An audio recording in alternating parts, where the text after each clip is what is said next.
1989 മുതൽ Islamic republic of ഇറാന്റെ പരമോന്നത നേതാവായി സേവനമനുഷ്ഠിക്കുന്ന ആളാണ് ആയത്തുള്ള അലി ഖമനേയി. ഇറാന്റെ ചരിത്രത്തിലെ രണ്ടാമത്തെ പരമോന്നത നേതാവാണ് അലി ഖമനേയി. പുരോഹിതനും രാഷ്ട്രീയക്കാരനുമായ ഖമനേയി തന്നെയാണ് ഇറാന്റെ രാഷ്ട്രീയ, സൈനിക, നയതന്ത്ര തീരുമാനങ്ങളിലെ അവസാന വാക്ക്.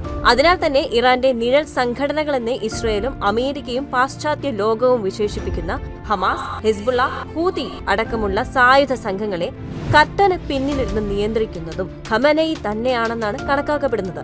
ഈ സംഘടനകൾക്ക് ഇറാൻ കൊടുക്കുന്ന പിന്തുണയും സഹായങ്ങളും ഇസ്രയേലിനെ സംബന്ധിച്ച് കാലങ്ങളായിട്ടുള്ള തലവേദനയുമാണ്. അതിനാൽ തന്നെ ഖമനേയിയെ ഇല്ലാതാക്കുക എന്നത് ഇസ്രയേലിന്റെ ദീർഘകാലമുള്ള ലക്ഷ്യങ്ങളിൽ പ്രധാനമാണ്. ഇറാൻ ഒരു ഇസ്ലാമിക ഭരണകൂടമായി നിലനിൽക്കുന്നതിന്റെ പിന്നിലെ അജ്ഞാശക്തി ഖമനേയി തന്നെയാണ്. ഖമനേയിയെ ഈ ഭൂമിയിൽ നിന്ന് തന്നെ ഇല്ലാതാക്കാൻ അമേരിക്കയുടെ പിന്തുണയോടെ ഇസ്രയേൽ നടത്തിയ നീക്കങ്ങളുടെ വിവരങ്ങളാണ് ഇറാൻ രഹസ്യാന്വേഷണ മന്ത്രാലയം ഇപ്പോൾ വെളിപ്പെടുത്തിയിരിക്കുന്നത്.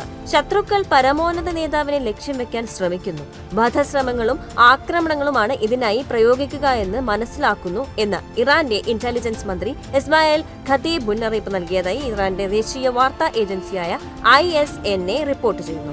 ഏതെങ്കിലും ഒരു പ്രത്യേക സംഭവത്തെക്കുറിച്ചാണോ ഈ പരാമർശം എന്നത് വ്യക്തമല്ല. എന്നാൽ വിദേശ ഗൂഢാലോചനകൾ പരമോന്നത നേതാവിന് നേരെ പലപ്പോഴും നടക്കുന്നുണ്ട് എന്ന് തന്നെയാണ് ഇറാനിയൻ ഉദ്യോഗസ്ഥരുടെ ആരോപണം. കഴിഞ്ഞ ജൂണിൽ ഇസ്രായേലും ഇറാനും തമ്മിൽ 12 ദിവസത്തെ സംഘർഷം നടക്കുന്നതിന് മുമ്പ് ഇങ്ങനെയുള്ള വധശ്രമങ്ങൾ ഉണ്ടായിരുന്നില്ല. എന്നാൽ അതിനുശേഷം ഖമനേയിയുടെ ജീവന് നേരെയുള്ള ഭീഷണി വർദ്ധിച്ചിരിക്കുകയാണ് എന്നാണ് ഇറാന്റെ വാദം. ഇസ്രായേലിനെയും അമേരിക്കയെയും ചോദ്യമുനയിൽ നിർത്തിക്കൊണ്ട് തന്നെയായിരുന്നു ഇറാന്റെ ഈ പ്രസ്താവനയും. ഈ വർഷം ആദ്യം നടന്ന ഇറാൻ ഇസ്രായേൽ സംഘർഷത്തിൽ മുതിർന്ന ഇറാനിയൻ സൈനിക ഉദ്യോഗസ്ഥരെയും ആണവ ശാസ്ത്രജ്ഞരെയും അവരുടെ താമസ സ്ഥലങ്ങളെയും ലക്ഷ്യം വെച്ച് ഇസ്രായേൽ ആക്രമണം നടത്തിയതായി റിപ്പോർട്ടും ഉണ്ടായിരുന്നു. അതേക്കുറിച്ച് ആരാഞ്ഞപ്പോൾ ഇസ്രായേൽ പ്രധാനമന്ത്രി ബെഞ്ചമിൻ നെതന്യാഹു അത് നിഷേധിച്ചിരുന്നു. ഇറാന്റെ പ്രധാന ആണവ കേന്ദ്രങ്ങളെ ഈ ഘട്ടത്തിൽ അമേരിക്കയും ആക്രമിച്ചിരുന്നു. ഇറാന്റെ പരമോന്നത നേതാവിനെ ലക്ഷ്യം വെക്കുക എന്നത് വളരെ എളുപ്പമുള്ള ലക്ഷ്യമാണെന്നും എന്നാൽ അത് ഉടനെ ചെയ്യാൻ ഉദ്ദേശിക്കുന്നില്ലെന്നും ട്രംപ് ആ സമയത്ത് പറഞ്ഞിരുന്നതുമാണ്.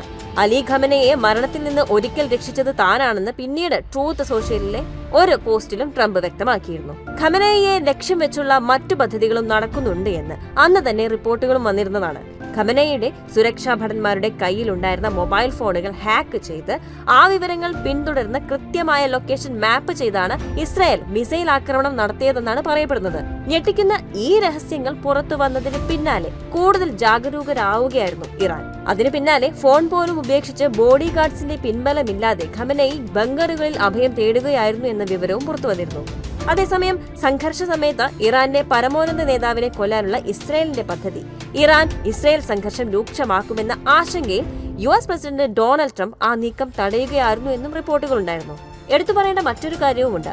ഇറാന്റെ ഫോഡോ യുറേനിയം സമ്പുഷ്ടീകരണ പ്ലാന്റ് തകർക്കാൻ ഇസ്രായേലിന് സാധിക്കാത്തത് കൊണ്ടാണ് അമേരിക്കൻ ആക്രമണം എന്നായിരുന്നു റിപ്പോർട്ടുകൾ. അതിനു പിന്നാലെ ഖത്തറിലെ അമേരിക്കൻ സേനാ താവളത്തിലേക്ക് ഇറാൻ മിസൈൽ തൊടുത്തിരുന്നതുമാണ്. യുദ്ധം തുടർന്നു പോയാൽ സാഹചര്യം വഷളാകുമെന്ന് മനസ്സിലായ ട്രംപ് പിന്നീട് ഇസ്രായേലിനോട് ആക്രമണം നിർത്തിവെക്കാൻ ആവശ്യപ്പെടുകയും ചെയ്തു. ഖമനേയിയുടെ ജീവനിൽ തനിക്ക് പ്രത്യേക ആശങ്കയുണ്ടായിരുന്നുവെന്നും അദ്ദേഹം ഇല്ലാതായാൽ ഇറാൻ എന്ന രാജ്യം പ്രതിസന്ധിയിലാകുമെന്ന് ഭയക്കുന്നുണ്ടെന്നും പറയുന്ന ആളാണ് ഇറാന്റെ പ്രസിഡന്റ് മസൂദ് പെഷസ്കിയാൻ. എന്തായാലും ഖമനേയിയുടെ ജീവൻ ഒരു പോറിൽ പോലും സംഭവിക്കരുതെന്ന് ഉറച്ച തീരുമാനമെടുത്ത് മുന്നോട്ടു പോകുന്ന ഇറാന്റെ പ്രസിഡന്റും ഇന്റലിജൻസ് ഏജൻസിയും ഇസ്രായേലിന്റെയും അമേരിക്കയുടെയും നീക്കങ്ങൾ നിരീക്ഷിച്ചുകൊണ്ടിരിക്കുകയാണ്.